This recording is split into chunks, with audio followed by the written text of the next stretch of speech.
তুমি আর কত ভাত খাবে, তুমি আর কত ঘুমাবে, তুমি আর কতক্ষণ বই পড়বে, তুমি আর কতক্ষণ ধরে রবির সাথে গল্প করবে। বাংলায় এই বাক্যগুলো আমরা প্রতিনিয়তই শুনি, তাই না? তোমরা হোয়াইট বোর্ডে দেখতে পাচ্ছ যে 10টা উদাহরণ দেওয়া আছে। যেমন নাম্বার 1, তুমি আর কত খাবে। এই বাক্যগুলো তোমরা সবসময় শুনে থাকো। 2 নম্বরে আছে তুমি আর কত ঘুমাবে। কিন্তু যখন এই বাক্যগুলোকে তোমরা ইংলিশে তৈরি করতে যাও তখন মাথার ভিতর একটা গ্যাঞ্জাম সৃষ্টি হয়। মানে অনেক কিছু আপনি গ্রামারে ফোকাস করেন, আবার অন্য টিচারদের কথা ভাবেন যে কিভাবে আমি এগুলা তৈরি করতে পারি। তো চলুন আমি শিখিয়ে দিচ্ছি। আমার স্ক্রিনে তোমরা একটা সেন্টেন্স স্ট্রাকচার দেখতে পাচ্ছ।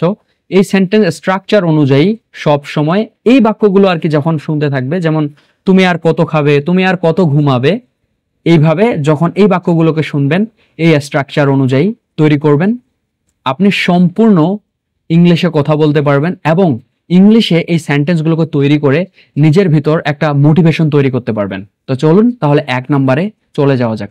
নাম্বার 1, তুমি আর কত খাবে। একটা সহজভাবে চিন্তা করুন তো, এই সেন্টেন্সটা পড়ে গেছে ফিউচার ইনডিফিনিট, তুমি আর কত খাবে। যদি বিষয়টা এমন হতো আমি খাবো, আই উইল ইট, কিন্তু যখন প্রশ্ন করা হয়েছে তুমি আর কত খাবে, তাহলে এই বাক্যটাকে আমরা তৈরি করব। সবার প্রথমে আমরা এখানে ইউজ করব how much more. Future indefinite টেন্সের যে উইল আছে সেটা আমরা বসিয়ে দেব, উইল ইট। হয়ে গেছে, কমপ্লিট। কত সোজা। তাহলে চলো এবার 2 নম্বরে চলে যাই। 2 নম্বরে বলা আছে তুমি আর কত ঘুমাবে। এই জায়গায় একটা ধামাকা চমক আসতেছে, আপনি চমক খেয়ে যাবেন। দেখুন এই জায়গাতে সর্বপ্রথম আমরা হাউ নিয়ে নিব। সব একই সেন্টেন্স স্ট্রাকচারে চলে যাবে, জাস্ট একটু পার্থক্য হবে, সেটা আমি বুঝিয়ে দেব। তুমি আর কত ঘুমাবে, তুমি আর কত ঘুমাবে। এখানে আমরা মাস মোর ইউজ করতে পারবো না, এখানে আমরা ইউজ করব how long will you, how long will you keep sleeping. কত সোজা। তাহলে এরকম যদি আরেকটা বাক্য আসে তুমি আর কত বই পড়বে বা তুমি কতক্ষণ ধরে বই পড়বে, তাহলে সুন্দর, how long will you keep reading or studying or learning.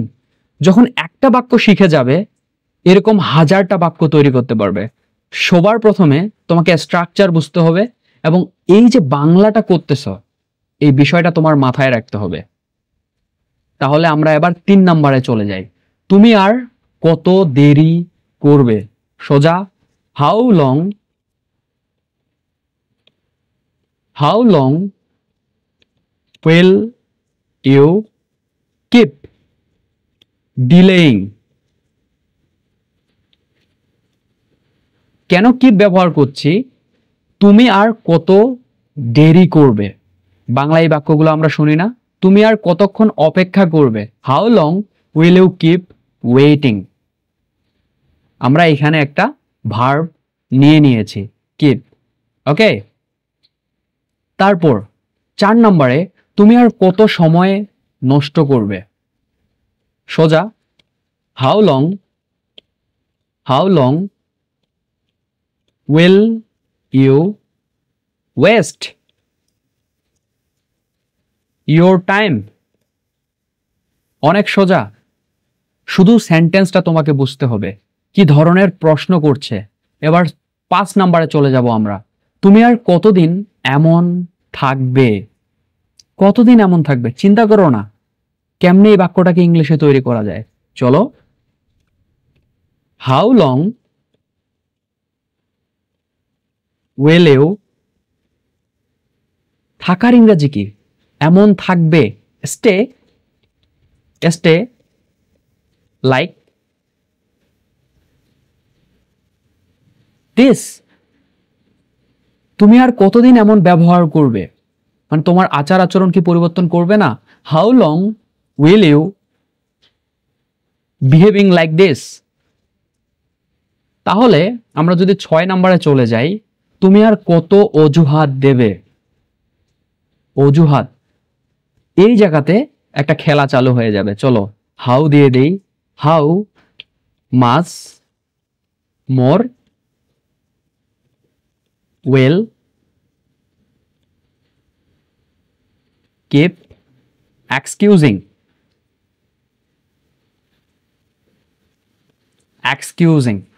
তুমি আর কত অজুহাত দেবে? How much more will you হবে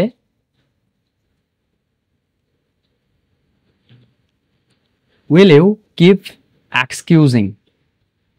কত সোজা, শুধু একটা বার বুঝো। যদি না বুঝো ভিডিওটাকে আবার গড় থেকে সেরা, আই থিঙ্ক ভিডিওটাকে প্রথম থেকে দেখা শুরু করো।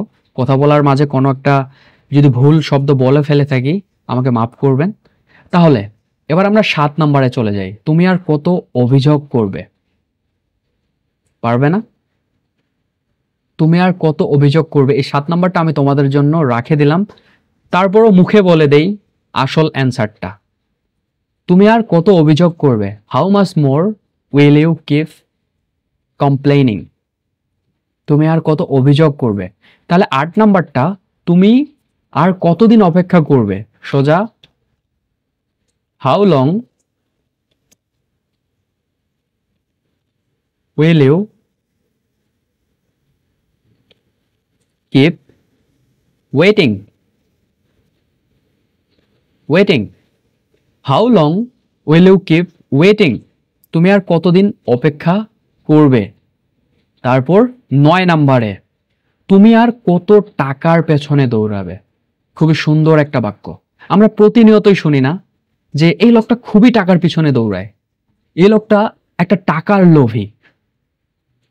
তো চলো বাক্যটাকে ইংলিশে তৈরি করে ফেলি। তুমি আর কত টাকার পেছনে দৌড়াবে? How long will you keep running? How long will you keep running for money?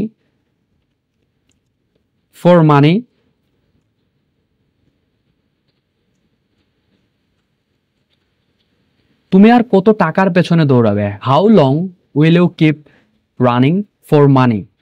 টাকার পেছনে তুমি আর কত দৌড়াবে? যদি আমি পিছন থেকে আর কি এসে সাবজেক্টটাকে ট্রান্সলেশন করি, তাহলে 10 নাম্বারটা, তুমি আর কতদিন এমন থাকবে? নাম্বার 7 এবং নাম্বার 10, এই দুইটো বাক্য আমি তোমাদের জন্য দিয়ে দিলাম।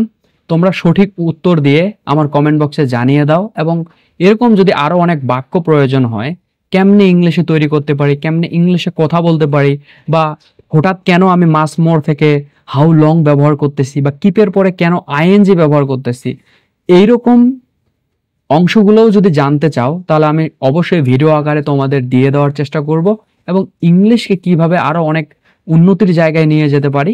এবং তোমরা দেখে থাকো যে আমি সচরাচর ইংলিশে ভিডিও তৈরি করি, because I love in making content in English. Without knowing English you can't do anything in your life. that is the right time to improve yourself. If you don't improve yourself right now, then one day you will feel regret. So in this rightest moment can actually help you to improve your life. And obviously you have to develop your life lesson, your purpose fundamentally, not nightmarely, not রাতারাতি। ওকে, so চেষ্টা করো এবং আমার ভিডিওর সাথে থাকো এবং ভিডিওগুলো দেখার সাথে সাথে প্র্যাকটিস করো। সবাই ভালো থাকবে, সুস্থ থাকবে, এবং দেখা হবে পরবর্তী কোনো এক ভিডিওতে। ততক্ষণে অবশ্যই ভিডিওগুলো দেখতে থাকো এবং ইংলিশকে প্র্যাকটিস করতে থাকো।